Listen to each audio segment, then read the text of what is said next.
a short time ago, Joe Biden gave a rare address from the Oval Office calling for unity. Let's go live to Milwaukee now. Our Washington correspondent Annalise Nielsen is standing by. And Annalise, Joe Biden obviously wanting to be presidential, wanting to reassure people and try and calm things down. And the concern is that this is only going to become more of an issue as we head into this upcoming presidential election. Joe Biden rarely does Oval Office addresses. The other instances are when he raised the debt ceiling with Congress with just days to spare, and when he returned from Israel and was asking Congress to help pass more money for Israel and Ukraine. So this is how much is at stake at this moment. He called on the American public and politicians in this speech to lower the political temperature. My fellow Americans, I want to speak to you tonight about the need for us to lower the temperature in our politics. And to remember, while we may disagree, we are not enemies. We're neighbors, we're friends, co-workers, citizens, and most importantly, we're fellow Americans. Well, the political record in this country has gotten very heated. It's time to cool it down. We all have a responsibility to do that.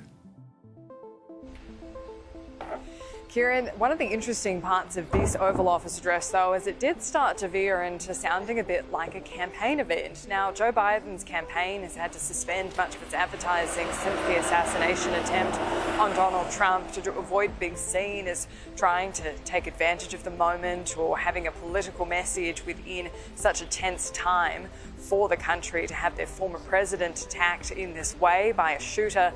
And the current Republican nominee that will be confirmed here in Milwaukee in just a few days' time as the Republican nominee for president. But also we've seen Donald Trump pull ahead in the polls that matter since that disastrous debate performance by Joe Biden. And so while this has been a horrific issue for most Americans, were horrified to watch what happened to Donald Trump in Pennsylvania, it has given Joe Biden a moment of reprieve in the day-by-day ratcheting up of calls for him to step aside over concerns that his memory is getting worse and he won't be up to serving another 4 years if he does win again. So there was a part of his Oval Office address that read a bit like a campaign. The Republican convention will start tomorrow. I have no doubt they'll criticize my record and offer their own vision for this country.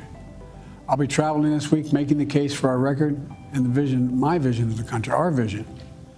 I'll continue to speak out strongly for our democracy, stand up for our Constitution and the rule of law, to call for action at the ballot box, no violence on our streets. That's how democracy should work. We debate and disagree.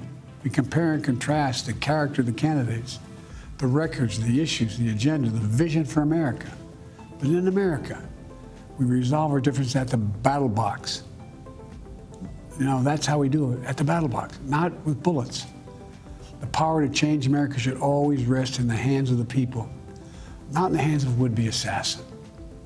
You know, the path forward through competing visions of the campaign should always be resolved peacefully, not through acts of violence. Kieran, security is going to be a major concern here at the Republican National Convention after this assassination attempt of Donald Trump.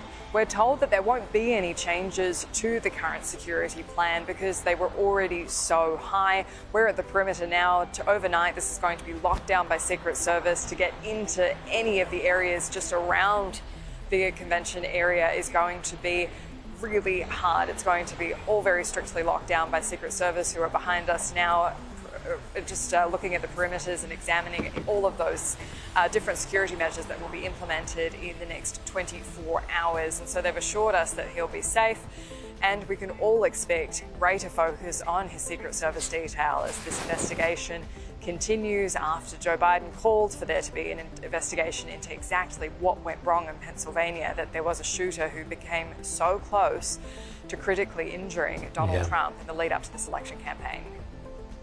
Annalise, we've heard from the president now, the Oval Office address. We've seen social media messages from Donald Trump. Have you got any sense of when we'll hear from the former president? When's the next time he's going to speak? Look, the next time he's formally slated to speak is at his confirmation at the Republican National Convention. So this is all of the theatre of political life in America comes to this convention. It's when the balloons come down off the ceiling, the delegates are roaring in support, and this time it's going to be a united Republican front.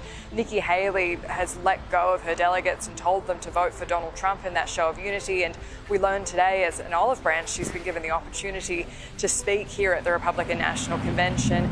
It's fallen by the wayside in some of the reporting, but that is a significant moment. She was the last holdout in the Republican primary. She was the most overtly critical by the end of Donald Trump, and the fact she's come into the fold with this, she did a panel in Washington DC where she said that she was going to vote for him, and in that she was saying that the risk of allowing another 4 years of Joe Biden was worse for her than supporting Donald Trump, despite the shortcomings she'd already said that she observed in Donald Trump in her personal opinion. So this is a really remarkable moment. After so many years of the Republicans being out in the wilderness, they've got it together in time for this election. And meanwhile, Democrats have been putting off this discussion around Joe Biden and whether he's up for another 4 years. And the closer we get to the convention, the more they're stuck with him as their candidate.